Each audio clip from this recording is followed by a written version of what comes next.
მოგესალმებით. შაბათს საღამოს 9 საათზე პირველ არხზე თქვენ უყურებთ ვახოს ანაიას რეპორტაჟს.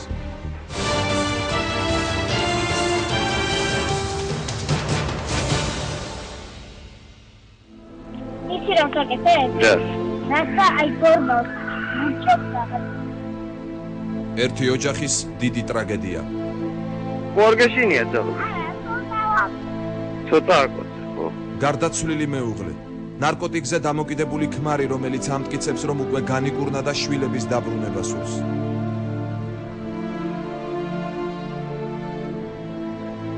რო შეკითხვას დაისვერეთ შვილისგან, რომ მართლა შენ ჩაარტყი დედას თავში და შენ მოკალი.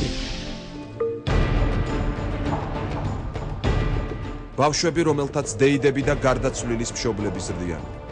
სასამართლო დავის საგანი, არასრულწლოვანი შვილების დაბრუნება. დეიდები და გარდაცვლილი ცოლის მშობლები თუ მამა. ვისთან უნდა ცხოვრობდნენ ბავშვები და ირღვევა თუ არა მათი უფლებები. 2009 წლის 24 ნოემბრიდან სკოლაში აღარ გამოცხადებული. პირველ ინსტანციაში საქმე მამამ მოიგო. სააპელაციო სასამართლოში ცოლის ოჯახმა. დავა, რომელიც სავარაუდოდ უზენაეს სასამართლოში გაგრძელდება. რაში ადანაშაულებს გარდაცვლილის ოჯახი ქმარს გიორგი ბურკიაშვილს. ბავშვების მამა ჩვენთან სტუდიაში.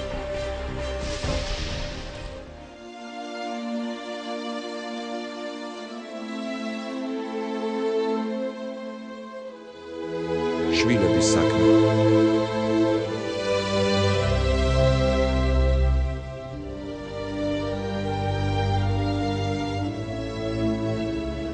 გიორგი ბურკიაშვილი წლების განმავლობაში ნარკოტიკების მომხმარებელი იყო. მას და მის მეუღლეს 3 შვილი შეეძინათ. როცა ერთად ცხოვრებას იწყებდნენ, მომავალმა ცოლმა იცოდა გიორგი ბურკიაშვილის ცხოვრების წესის შესახებ. 3 წლის წინ გიორგი ბურკიაშვილმა გადაწყვიტა ნარკოტიკებისთვის თავის დანებება და მეთადონის ჩანაცვლების პროგრამაში ჩაეწერა. 2 წლის წინ ცოლი ანევრიზმით გარდაიცვალა. ბავშვებზე დავა სწორედ ცოლის გარდაცვალების შემდეგ რამდენიმე კვირაში დაიწყო. შვილები გარდაცვლილი ცოლის ოჯახში დეიდებმა და ბებია ბაბუამ დაიტოვეს. 2009 წლის 26 ნოემბერს ანევრიზმით გარდაიცვალა გიორგი ბურკიაშვილის მეუღლე ნანა ციკლაური. ახლობლები ყვებიან, რომ გარდაცვალებამდე ცოლ-ქმარ შორის სერიოზული კონფლიქტი არასდროს მომხდარა და ცოლი არასდროს წასულა სახლიდან. ყოველ შემთხვევაში მე და ჩემი მეუღლეს დამოკიდებულება ისეთი ჰქონდა, რომ ერთად ცხოვრობდით, რასაც ქვია, აი ამ 9 წლის განმავლობაში. არასოდეს არ ყოფილა, რომ აი ჩემს ირგვლივაც ხდება ხოლმე რაღაც ნაწყენ ფონზე მე დღეს ჩემთან დავრჩებიან, დედა ჩემთან დავრჩებიან. აქამდე არასოდეს არ ამისულა. მე როცა არ ვიყავი თბილისში და ქალაქში, მაშინაც კი ჩემთან ცხოვრობდა. ძალიან უყვარდათ ერთმანეთს, მე არ ვარ მომსწრე მაგათი კონფლიქტის მართლა. ძალიან კარგი დედა იყო. ძალიან ყურადღებიანი. საერთოდ აი მეგობრული ურთიერთობა ჰქონდათ რა. მას ძალიან უყვარდა თავისი ქმარშვილი და არავის არასდროს აძლევდა საშუალებას შეხებოდა მათ. ცოლის გარდაცვალების შემდეგ გიორგი ბურკიაშვილის თანხმობით ბავშვები იმყოფებოდნენ გარდაცვლილი მეუღლის ოჯახში, დეიდებსა და ბებია ბაბუასთან. მამას ბავშვებთან ურთიერთობის, ნახვისა და წაყვანის პრობლემა არ ჰქონია. კონფლიქტი მოგვიანებით წარმოიშვა. აი აბსოლუტურად მოულოდნელად დაიძაბა სიტუაცია რა, რაღაც მდგომარეობა. ერთი ამბობს არ გინდა არ წაიყვან, მეორე მოიცა ვაჭმევ და მერე წაიყვან და საჭმელად მიმყავს და მინდა რომ გაერთო და წავიყვანე. ეს 40 წუთში რო ატყდა ზარები ბავშვის მობილურზე, უფროსი შვილის მობილურზე, რომ ვისთან ერთად ხარ, დაბა მარცხნივ გაიხედე რა დევს საჭმელი, რას გაჭმევს, როდის მოგიყვანს. თვითონ ბავშვი დაიძაბა. გიორგი ბურკიაშვილმა სასამართლოში იჩივლა და შვილების დაბრუნება მოითხოვა. თბილისის საქალაქო სასამართლოს სამოქალაქო საქმეთა კოლეგია 18 მაისი 2010 წელი. დავის საგანი არასრულწლოვანი შვილების დაბრუნება. გადაწყვეტილება საქართველოს სახელით. სარჩელი დაკმაყოფილდეს. შვილები დაუბრუნდნენ მამას. 1974 წლის 24 ნოემბერს დაბადებულ გიორგი ბურკიაშვილს. გარდაცვლილი ცოლის დედმამამ ზურაბ და ნინო ციკლაურებმა და ბავშვების დეიდებმა მეგი და ნესტან ციკლაურებმა საქალაქო სასამართლოს გადაწყვეტილება მეორე ინსტანციაში გაასაჩივრეს. ჩვენი რეპორტაჟი მიჰყვება სასამართლოს მასალებს. გიორგი ბურკიაშვილი ნარკოტიკს 18 წლის ასაკიდან მოიხმარდა. 2008 წლის 10 ოქტომბრიდან გადიოდა მკურნალობის კურსს მეთადონით ჩანაცვლებითი თერაპიის განყოფილებაში. ბურკიაშვილს დაუსვეს დიაგნოზი ფსიქიკური და ქცევითი აშლილობანი. ერთ-ერთი პირველი პაციენტია, რომელიც ჩანაცვლებით თერაპიის სახელმწიფო პროგრამებში ჩაერთო. ფაქტიურად გიორგი ბურკიაშვილი პროგრამიდან გასვლის შემდეგაც რამოდენიმეჯერ იყო მოსული. შეიძლება ითქვას, რომ ამჟამად თავშეკავების რეჟიმშია. თითქმის წელიწად ნახევრის შემდეგ 2010 წლის 1 მარტის მდგომარეობით ნარკოლოგიის სამეცნიერო კვლევითი ინსტიტუტის გენერალური დირექტორის განმარტებით გიორგი ბურკიაშვილს ჩატარებული გამოკვლევების შედეგად ფსიქიკური და ქცევითი აშლილობანი უკვე აღარ აღენიშნება. ამასთან იგი ადეკვატურია გარემო მოვლენების მიმართ. არ წარმოადგენს საკუთარი თავისა და გარშემო მყოფ პირთათვის საფრთხეს. ჩვენთან ნამდვილად დადგინდა რემისიის, ადრეული რემისიის პერიოდი. გიორგის არ აღენიშნებოდა პიროვნების დეგრადაციის ნიშნები. გარდა იმისა, ფსიქოლოგის დასკვნით მას აღენიშნებოდა ანტინარკოტიკული მყარი განწყობები. ექიმ ფსიქოლოგის განმარტებით დადგინდა, რომ გიორგი ბურკიაშვილი ფსიქოლოგიური თვალსაზრისით სრულიად უსაფრთხოა. იგი მზადაა ბავშვების დასაბრუნებლად. აღსანიშნავია, რომ გიორგი ბურკიაშვილს არ აქვს შემორთმეული მამობის უფლება და ასევე მშობლის არანაირი უფლება არ აქვს შეზღუდული.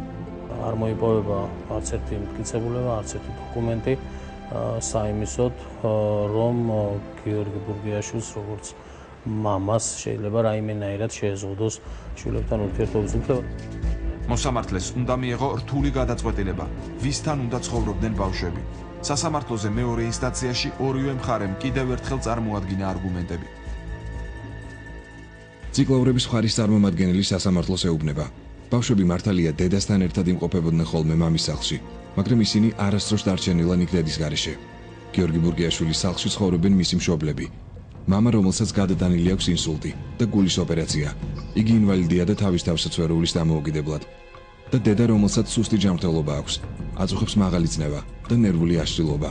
მუდმივად იღებს ძლიერ დამამშვიდებლებს. ხოლო თავად გიორგი ბურკიაშვილი წლების განმავლობაში მოიხმარდა ნარკოტიკებს და მასთან ბავშვების დატოვება შეუძლებელი იყო. გიორგი ბურკიაშვილსა და მის მშობლებს არასდროს უზრუნიათ ბავშვებზე და ისინი არ მონაწილეობდნენ ბავშვების აღზრდაში. ამავე დროს ნანა ციკლაური მუშაობდა, ამდენად ბავშვები უმეტესად იმყოფებოდნენ ციკლაურებთან. საქმის მასალებიდან გიორგი ბურკიაშვილის წარმომადგენელი ხორციელდება ბავშვების მტრულად განწყობა მშობლის, გიორგი ბურკიაშვილის მიმართ, რაც შესაძლოა გამოუსწორებელი შედეგით დასრულდეს ბავშვების ფსიქიკისთვის. რო შეკითხვას დაისვერთ შვილისგან, რომ მართლა შენ ჩაარტყი დედას თავში და შენ მოკალი? ბავშვების მამამ საუბრის ჩანაწერი მოგვაწოდა. აქ გიორგი ბურკიაშვილი საკუთარ შვილს ესაუბრება. მერე შენ მოგწი რა უკარა? ეს ტანი დავინახავს. მართლა? ნედან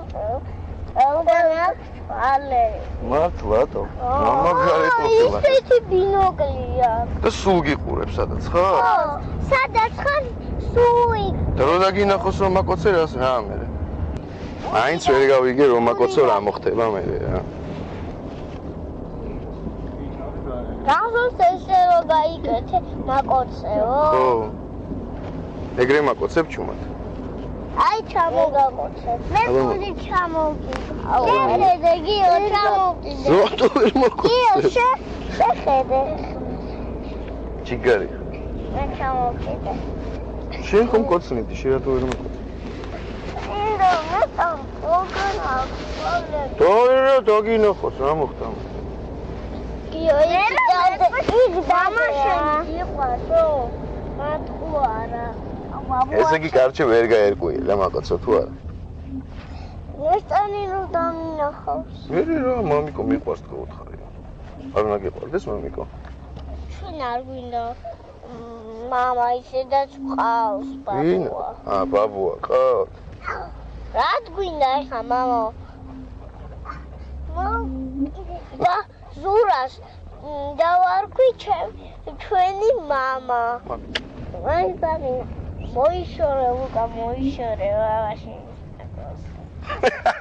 მამა შენის ნაკროცნი მოიშორე. აურა. ციკლაურების ოჯახს ამ ეტაპზე გადაცემაში მონაწილეობა არ სურს. ამიტომ ჩვენ კვლავ საქმის მასალებით უნდა ვიხელმძღვანელოთ და მათი პოზიცია ამ გზით გაგაცნოთ. ციკლაურების მხარის წარმომადგენელი მოპასუხეებს არასდროს განუწყვიათ ბავშვები მამის წინააღმდეგ. ისინი მიიჩნევენ, რომ ბავშვებს მამასთან უნდა ჰქონდეთ ურთიერთობა. ბავშვებისთვის ჩვეული გარემო არის ციკლაურების სახლი და მათ ტრამვირებას გამოიწვევს მათი ჩვეული გარემოდან მოწყვეტა და გადაყვანა იქ, სადაც მარტო დედის გარეშე არასდროს დარჩენილან. გიორგი ბურკიაშვილი ამბობს, რომ უფროსი შვილი, რომელიც 9 წლისაა, სკოლაში არ დადის. იმავეს გვეუბნებიან სკოლაშიც. 2009 წლის 24 ნოემბრიდან სკოლაში აღარ გამოცხადებულა. 2009 წელს შემდეგ მან ჩააბარა ექსტერნად და გადავიდა შემდეგ კლასში. ბავშვი დღემდე ჩვენ გვერიცხება, მაგრამ სამწუხაროდ არ დადის. იგივე საკითხი წამოჭრა მოსამართლემაც და ნინო ციკლაურს ბურკიაშვილის სიდედრს შეკითხვა დაუსვა. პასუხი მოსამართლის შეკითხვაზე. ბავშვი სკოლაში დადის, რომელსაც არ ვასახელებ შეგნებულად, რადგან მოსარჩლე ყველას აშანტაჟებს. ბავშვს აქვს შიში და ამიტომ არ ვასახელებ სკოლას. მათ მამა ყოველთვის ენდომებათ, რადგან ის მათი მამაა, მაგრამ ჯერ ისინი პატარები არიან და მათ სჭირდებათ ჩამოყალიბება. საქმეში არსებობს სოციალური მომსახურების ცენტრის მუშაკის დასკვნა, რომელიც სასამართლომ გაითვალისწინა. მუშაკის შეკითხვაზე ბავშვები პასუხობენ, რომ თავს კარგად გრძნობენ და ციკლაურების ოჯახში ყოფნა ურჩევნიათ. ამავე დასკვნის თანახმად, უფროს შვილთან საუბრით გამოიკვეთა, რომ ბავშვს არ აქვს სურვილი იცხოვროს მამასთან, თუმცა უყვარს მამა და არ აპირებს მასთან ურთიერთობის გაწყვეტას. უარყოფითი დახასიათება არ ყოფილა არც მამის და არც დეიდების მხარეს. დასკვნაში ასევე წერია, რომ ბავშვების ინტერესებიდან გამომდინარე მათ ესაჭიროებად მზრუნველი და უსაფრთხო გარემო პირობები, სადაც დროულად იქნება ბავშვის ყველა საჭიროება დაკმაყოფილებული. ძირითადად ორი მხარე დაობს და სამწუხაროდ აქ ბავშვები იწვევდებიან და ბავშვების უფლებები ირღვევა. ასე რომ სასურველია და ჩვენ მესალმებთ იმ პოზიციას, რომ მოდავე მხარეები მორიგდნენ და მოხდეს ამ ბავშვების უფლებების და ინტერესების გათვალისწინება. ირღვევა თუ არა ბავშვების 9 წლის უფროსი შვილისა და 5 წლის ტყუპების უფლებები იმით, რომ არ ცხოვრობენ მამასთან. ამ შეკითხვით ჩვენ ახალგაზრდა იურისტთა ასოციაციას მივმართეთ, სადაც საქმის მასალებს გაეცნენ. ბუნებრივია, ბავშვს აქვს თავის მშობლებთან ურთიერთობის უფლება, ხომ? ამასთან ურთიერთობის უფლება. როდესაც ეს არ ხდება, არსებითად ირღვევა ბავშვის უფლება, ხო, რაც ზოგადად მოქმედებს მის შემდგომ განვითარებაზე, მის პიროვნება ჩამოყალიბებაზე.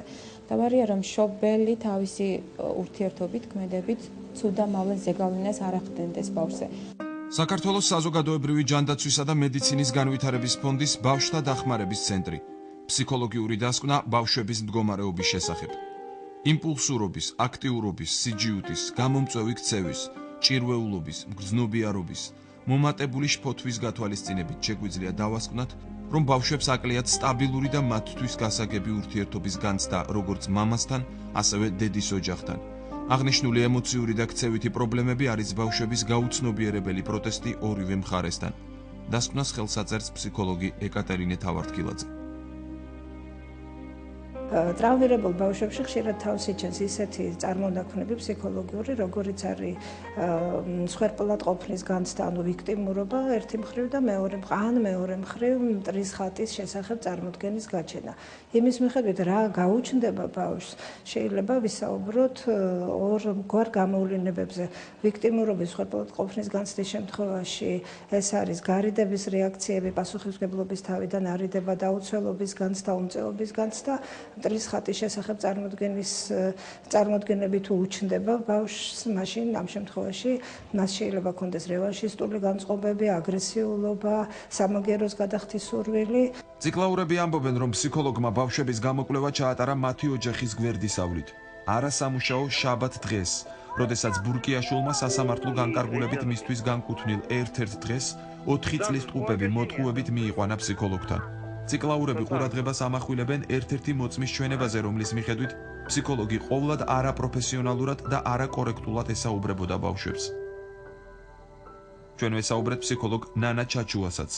ჩვენს რესპონდენტს ვკითხეთ, როგორ შეიძლება აისახოს შექმნილი ვითარება ბავშვების მომავალზე. და ესეთი კონკრეტული სიტუაცია, როცა გარდაცვლილობის შემთხვევაში დედისა მამას ინიჭება განსაკუთრებული ფუნქცია ახლა. რადგანაც თუ მამასაც მოწყდება ბავშვი, მაშინ ბავშვი დედასაც და მამასაც კარგავს და მშობლებს კარგავს. ეს არის ბავშვებისთვის ძალიან დიდი ტკივილი, რომელთანაც გამკლავება მათ რა თქმა უნდა უჭირთ, იმიტომ რომ ჯერ ზრდასრულები არ არიან, ჯერ არც ფსიქოლოგიურად, არც ფიზიკურად, არც ფიზიოლოგიურად და მათი აი ეს სწორედ დაცვის მექანიზმები ჯერ ძალიან მწირია. თბილისის სააპელაციო სასამართლო, სამოქალაქო საქმეთა პალატა, 2011 წლის 24 თებერვალი. გადაწყვეტილება საქართველოს სახელით. სურაბ, ნინო, მეგი და ნესტან წიგლაურების სააპელაციო საჩივარი დაკმაყოფილდეს. საქალაქო სასამართლოს გადაწყვეტილების შეცვლით მიღებულ იქნას ახალი გადაწყვეტილება. გიორგი ბურკიაშვილის არჩელი არ დაკმაყოფილდეს. სასამართლოს სამართლებრივი დასაბუთებიდან გიორგი ბურკიაშვილის პიროვნული მახასიათებლების, არაპროგნოზირებადი მომავლისა და ზემოთ აღნიშნული ფაქტობრივი გარემოებების გათვალისწინებით ბავშვების ინტერესების პრიორიტეტულობის საფუძვლით პალატას მიაჩნია, რომ ამ ეტაპზე არ უნდა მოხდეს ბავშვების ჩვეული გარემოდან მოწყვეტა. სასამართლოს მიაჩნია, რომ ბავშვები ბიოლოგიურ მამასთან ურთიერთობისას დაძაბული არიან და არ სურთ მასთან ურთიერთობა. სამოქალაქო საქმეთა პალატა ამბობს, რომ ბურკიაშვილმა გარდა იმისა, რომ უნდა განამტკიცოს მიღწეული შედეგი გამოჯანმრთელების თვალსაზრისით, ამავდროულად უნდა მოამზადოს ბავშვები ფსიქოლოგიურად სიტუაციის შესაცვლელად, მათი შემდგომი ადაპტაციის პროცესის გაადვილების მიზნით.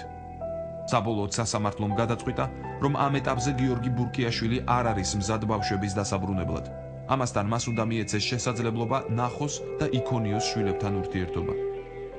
ეს არის ტოლფარდი და თანასწორი მშობლის უფლების შეზღუდვისა, რომლის უფლებაც სასამართლოს ნამდვილად არ გააჩნდა, იმიტომ რომ ჯერ ერთი მოთხოვნა უნდა ყოფილიყო მაშინ ამისი მეორე მხარის მიერ, მას უნდა შეეზღუდა მშობლის უფლებები, ან ჩამოერთვა, ან ასეთი რამე მომხდარიყო და მხოლოდ ამის შემდეგ გახდებოდა შესაძლებელი დაუშვათ სასამართლოდან ამგვარი გადაწყვეტილების მიღება. სხვა შემთხვევაში, როცა ბუნებაში არ არსებობს რაიმე ამგვარი ან შემაჯამებელი გადაწყვეტილება, ან დოკუმენტი, რომელიც გარკვეულწილად მიუთითებს იმაზე, რომ ბურკიაშვილი არ არის უფლებამოსილი სრულად განახორციელოს თავისი როგორც მამის, ანუ მშობლის უფლებამეოლება, სხვა შემთხვევაში სასამართლოს ნებისმიერი დასაბუთება ამ საკითხთან დაკავშირებით ჩვენ მიგვაჩნია, რომ არ არის არც სამართლებრივად სრული და არც სამართლიანი.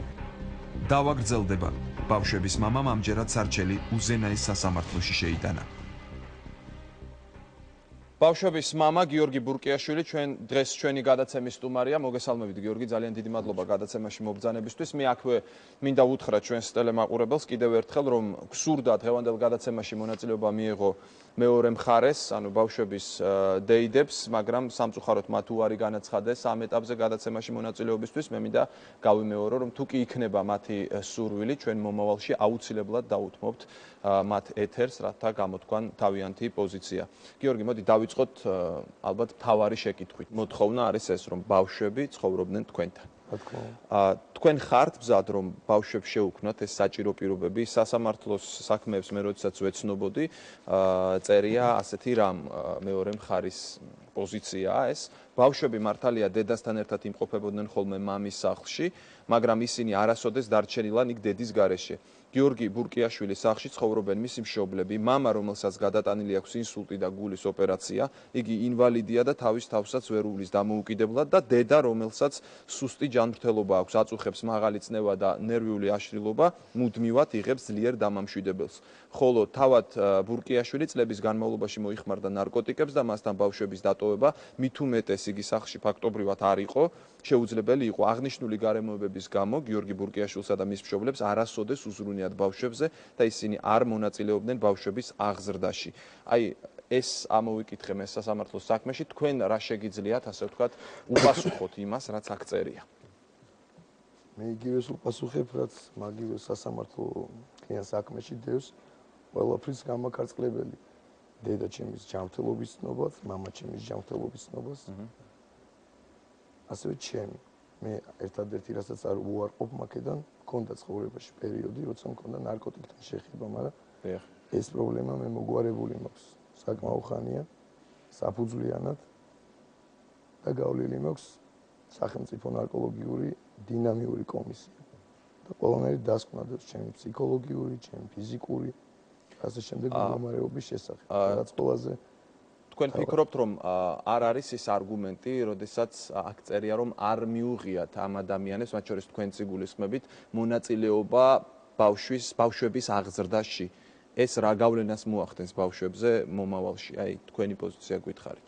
ვის არ მიუღია მონაწილეობა? საუბარია თქვენზეც, აი, ასეთ ჩანაწერია, კიდევ ერთხელ გავიმეორებ, მით უმეტეს რომ იგი სახლში ფაქტობრივად არ იყო. ეს არის მეორე მხარის პოზიცია, მე სწორად გამიგეთ, მე ვალდებული ვარ დღევანდელ გადაცემაში იმ მხარის პოზიციაც წარმოვადგინო, რაც საქმეშია მოცემული. ამიტომ შეგიძლიათ გითხრათ, რომ როგორც მატერიალური თვალსაზრისით, ასევე სხვა თვალსაზრისით თქვენ შეგიძლიათ, რომ ბავშვებს ნამდვილად შეუქმნათ ის გარემო, რაც სჭირდება.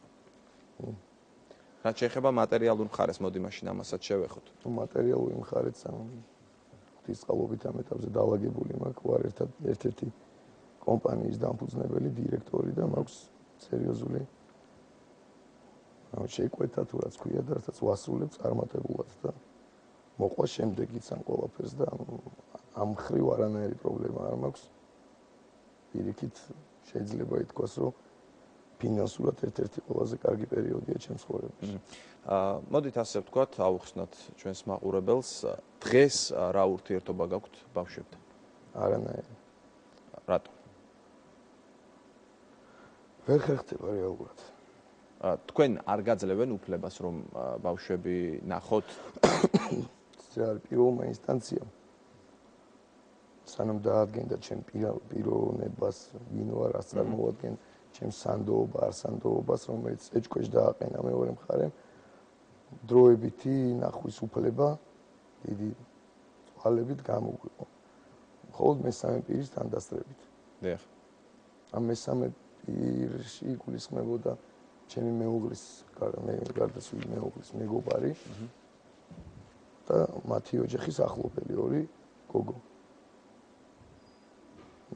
ჩემი მეუღლის მეგობარი გამორიცხეს, იმიტომ რომ პირველივე მისვლაზე ესეთი ობსტრუქცია მოუწყეს და ესეთი ყველას თავისი ცხოვრება აქვს და ყველას თავისი პრობლემა აქვს და ის გოგო მეორედ ვეღარ მოყვა.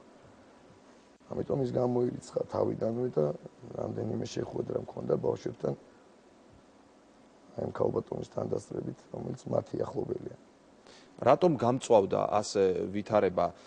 სანამ ბავშვების გამო დავა დაიწყებოდა, თქვენ დეიდებთან, თქვენი აც გარდაცვლილი მეუღლის ოჯახთან რა ურთიერთობა გქონდათ? აბსოლუტურად ნორმალური. მოგითხრათ, რომ სიტყვოთი გამოირჩეოდა ჩვენი ურთიერთობა. ვერ გეტყვით, მაგრამ არანაირი პრობლემაც არ იყო. ანუ კონფლიქტები რამე მსგავსი? ცდელობა თუ იყო, ჩემი მეუღლის მხრიდანვე ხდებოდა მისი აღკვეთა. ხო, და დაუბრუნდეთ იმ საკითხს, რატომ ვერ ხერხდება, ანუ ბავშვებთან თქვენი ურთიერთობა, თუნდაც აი რამდენიმე კვირაში?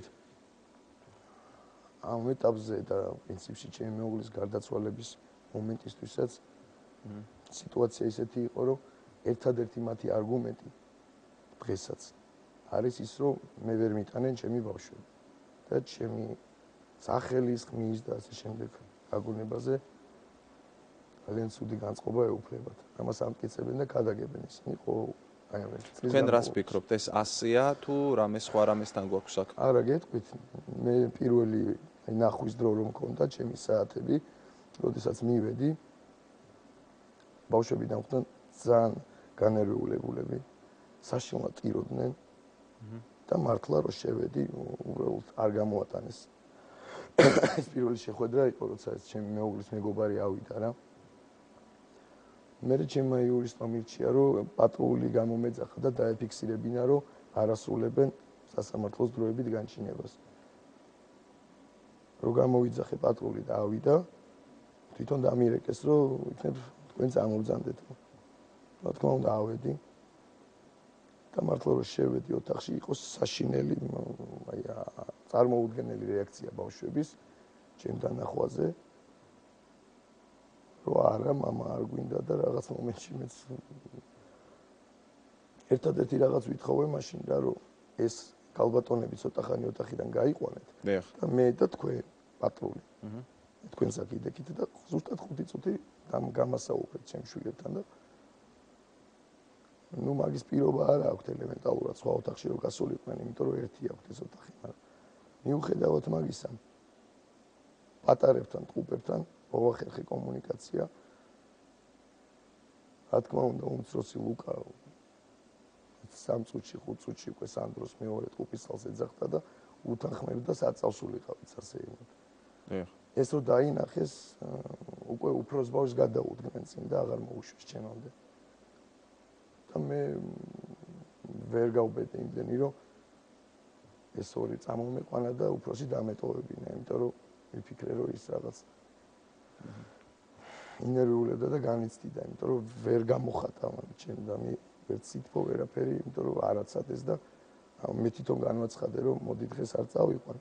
აი შემდეგ წაყვანაზე წავიყვან. აი მოდი განმარტოთ, თქვენ დღეს იურიდიულად გაქვთ უფლება რომ ბავშვები ნახოთ იურიდიულად. კი, რამოდენიმე 3 დღე მაგ გამოყოფილი რაღაც საათი. გასაგებია, შეგიძლიათ გაიხსენოთ ის მომენტი, როდის დაიძაბა ასე ძალიან პირველად ვითარება, იმიტომ რომ როდესაც კიდევ ერთხელ გავიმეორებ საქმის მასალებს ვეცნობოდი, იქ არის ერთ-ერთი ესეთი ჩვენება, რომ თქვენ წაიყვანეთ ბავშვი 5 დღით, შემდეგ რამდენიმე დღე არ პასუხობდით სატელეფონო ზარებს და დეიდები იძულებული გახდნენ, დეიდა და ბებია მოსულიყვნენ თქვენთან სახლში და ისე წაიყვანეთ ბავშვი. ეს ნამდვილად შეეფერება სიმართლეს. იმიტომ რომ მათ საქმეში დევს ამონაბეჭდი მაგთის და არა მარტო მე და ბავშვების ბებიას, ბავშვსაც და ბებიასაც რამოდენიმე საათში ერთხელ ქონდა ტელეფონით ურთიერთობა. უბრალოდ საღამო რომ მოდიოდა ბავშვის თხოვნა იყო რომ მოდი დღესაც დავრჩები რა მამასთან. ჯერ მე მეკითხებოდა და ნუ მაგაზე მე პასუხი. ეს იყო ის ფაქტი, რომლის შემდეგ ყველაზე მეტად დაიძაბა სიტუაცია? ეს იყო ის ფაქტი, რომლის შემდეგ დაინახეს, რომ ერთ თვეშიც და ორ თვეშიც და ალბათ 10 წელიწადშიც ვერ შეაზრისხებენ შემთხვევას. არსებობს შანსი, რომ რაღაცნაირად მოაწესრიგოთ ურთიერთობა დეიდებთან, არ იყოს თქვენ შორის დაძაბულობა, ბავშვი ჩვეულებრივად ან გამოგატანონ გარკვეულ დღეებში და იცხოვროს მათთან, ან თქვენთან იცხოვროს და მათ გაატანოს. გავს კომპრომისულ ვარიანტებს განიხილავთ? და რატომ ვერ აწესრიგებთ ურთიერთობას დეიდებთან? მე გეტყვით, მე გიცდიათ საერთოდ? ყველაფერი ვცადე თუ რამის ცდა შეიძლებოდა. სწორად გამიგეთ, ჩემი მოწოდება არ არის სასამართლოში ამ თემაზე დავა და საერთოდ ტელევიზიაში ჯდომა, მაგრამ სხვა გზამე არ დამჩა, იმიტომ რომ გამოირიცხა მეგობრობა, ნათესაობა, ნაცნობობა, რელიგია, ყველა საერთოდ. მათი ჩემი ყველა ვინც კი ცადა აქ ჩარევა, აბსოლუტურად მოიკვეთა იმ ოჯახიდან. და დღეს ამბის მომტანიც არ მყავს ჩემი ბავშვები, რას ამბობენ და როგორ არიან, იმიტომ რომ საერთო ნაცნობი არ დაგვჭირდა. და რას ეუბნებიან ისინი, ვთქვათ, ამ ადამიანებს? მათი, ასე ვთქვათ, ნელ-ნელა ეს ჩემი მეუღლის გარდაცვალებიდან 1-2-3 კვირის განმავლობაში განამტკიცეს ეს აზრი, რომ დედა გარდაეცვალა და ჯობია მამაც ეხლავე იცოდეს, რომ აღარ ყავს. და რატომ? აი თქვენ რა ურთიერთობა გქონდათ თქვენს მეუღლესთან? ხომ არ იყო რამე ესეთ დაძაბული სიტუაციები თქვენ შორის?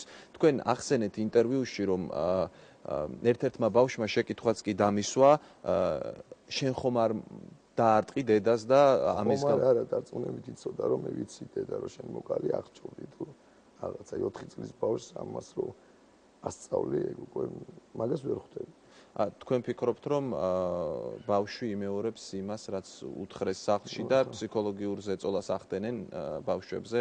ამას ფიქრობთ? ამას მარტო მე არ ვფიქრობ, ამაზე მეტყველებს ჩანაწერი აუდიო, ამაზე მეტყველებს ფსიქოლოგების დასკვნები, რომელთაც აი რაღაცნაირად, მაგრამ მაინც ოდნავი კონტაქტი ბავშვებთან მოახერხეს.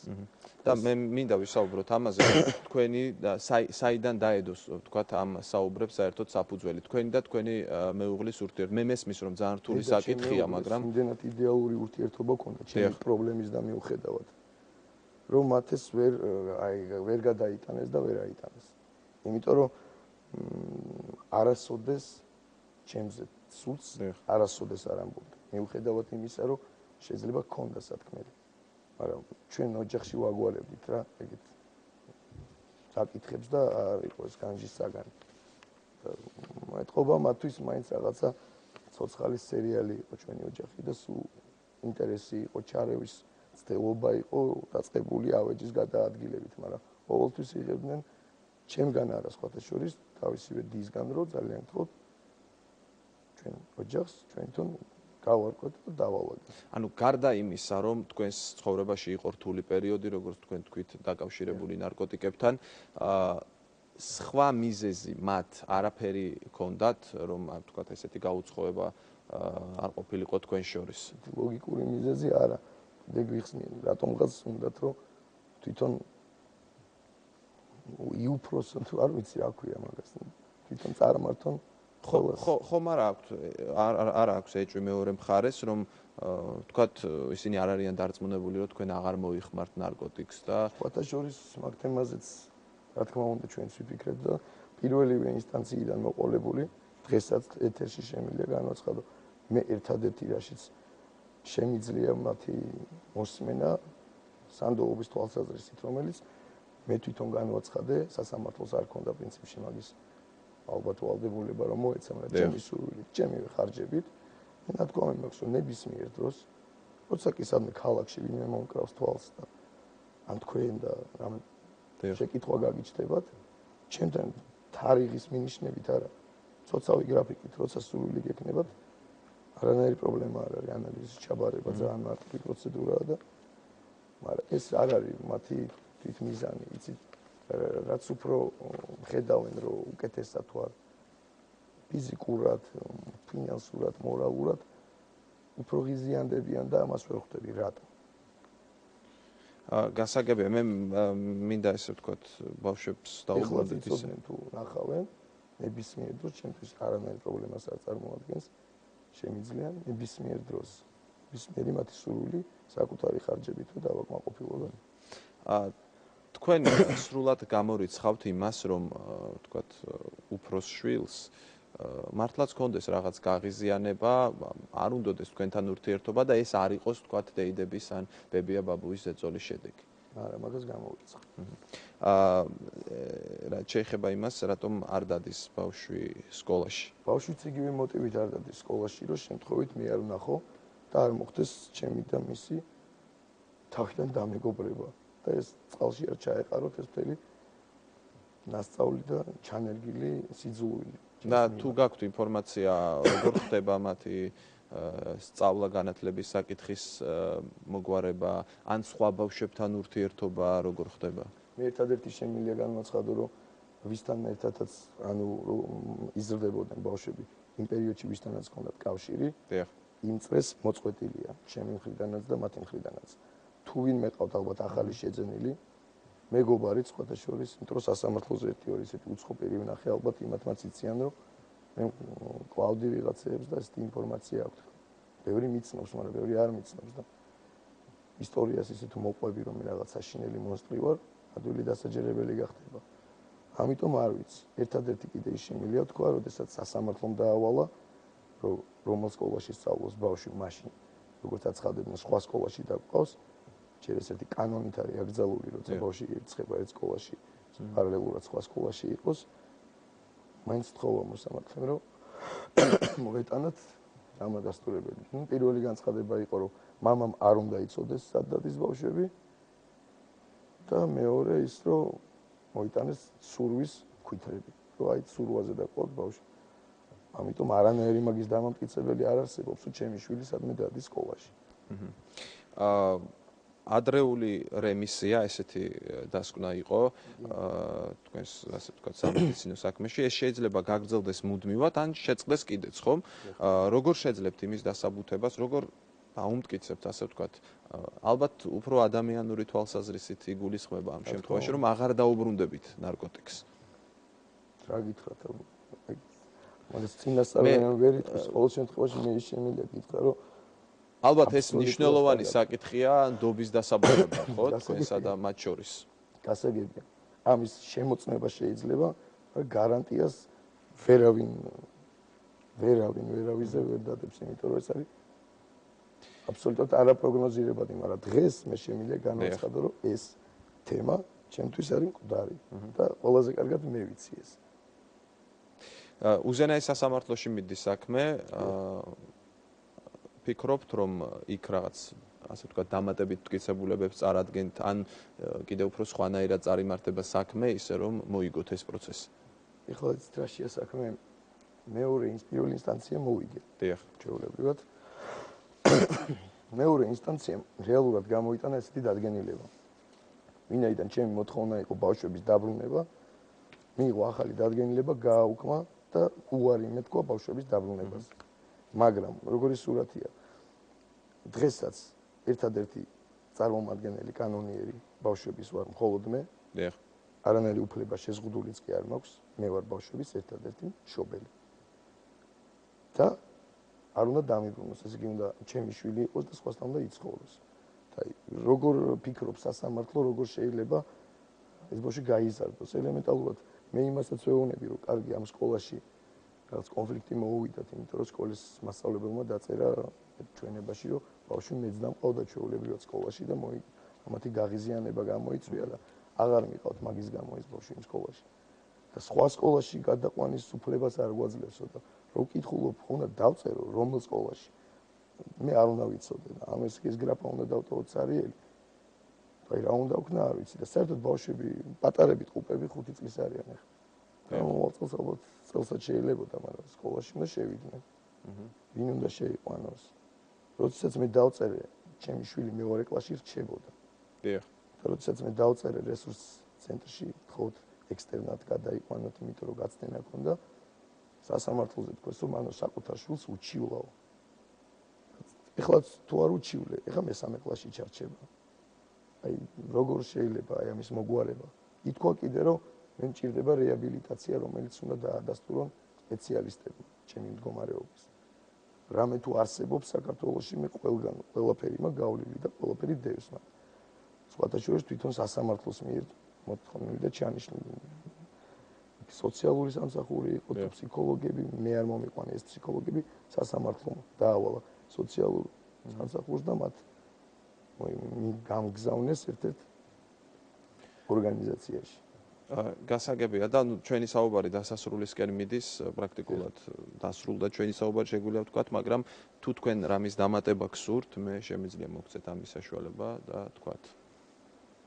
ჩემი გამოცდილებიდან გამომდინარე და მაქვს ამის უფლება. დიახ. რო თქვა, რომ ის მე რაც მჭირდა, იმის დამარცხება თუმე მართლა შეიძლება. აი ეგ ზუსტად ვიცი და თუ ვინმეს მათ შორის ეჭვიეპარებათ, შემიძლია დავარწმუნო და შემიძლია აბსოლუტურად კიდევ ვიმეორებ ნებისმიერ დროს მათ მოთხოვნაზე ჩავაბარო ანალიზი, ჩემს ეგ არ არის. შეიძლება შემურაცხყოფელი იყოს, მაგრამ ასატანი და მისაღები იქნება ჩემი წარსულისა და გამო. სხვა მე ვერაფერს ვერ დავუმტკიცებ ადამიანს. განაჩენი ჩემი შვილები მინდა მეტი არაფერი. ჩვენ მოусმინეთ გიორგი ბურკიაშვილს, ბავშვების მამას. გიორგი, დიდი მადლობა გადაცემაში მოსვლისთვის და ჩვენთან სტუმრობისთვის. ასევე დღევანდელ გადაცემაში წარმოვადგინეთ მეორე მხარის და მათი წარმომადგენლის პოზიცია, რომელიც მათ ოფიციალურად სასამართლოში გამოხატეს. მეორე მხარემ, რომელსაც ბავშვის დეიდები, ბებია, ბაბუა წარმოადგენენ, გადაცემაში მონაწილეობისგან თავი შეიკავეს. ჩვენ კიდევ ერთხელ თავაზობთ მათ გადაცემაში მონაწილეობას. მათი სურვილის შემთხვევაში მზად ვართ მოვამზადოთ კიდევ ერთი რეპორტაჟი ამ თემაზე და დავუთმოთ ეთერი მეორე მხარესაც. დღევანდელი გადაცემა ამით დასრულდა. შევხვდებით ერთმანეთს მომავალ შაბათს საღამოს 9 საათზე პირველ არხზე. ნახვამდის.